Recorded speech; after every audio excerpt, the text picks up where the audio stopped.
যুক্তরাষ্ট্র ইসরায়েলের যৌথ হামলায় প্রাণ হারালেন ইরানের সর্বোচ্চ নেতা আয়াতুল্লাহ আলী খামেনি। 40 দিনের রাষ্ট্রীয় শোক ঘোষণা, স্তব্ধ গোটা জাতি।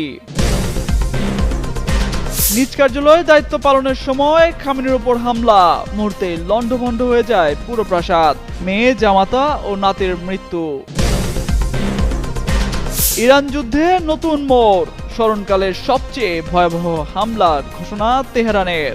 যুক্তরাষ্ট্রের ঘাঁটি টার্গেট করে চালানো হবে হামলা, আইআরজিসির বিবৃতি। ইরানে যুক্তরাষ্ট্র ইসরায়েলের হামলায় বিশ্বজুড়ে তোলপাড়, প্রতিক্রিয়া জানিয়েছেন শীর্ষ নেতারা। মুসলিম বিশ্বকে এক হওয়ার আহ্বান এরদোয়ানের। নেতাশূন্য ইরানের নতুন নেতৃত্ব নিয়ে চলছে জোর আলোচনা। প্রাথমিকভাবে দায়িত্ব নিতে পারে 3 সদস্যের পরিষদ, আন্তর্জাতিক গণমাধ্যমের খবর।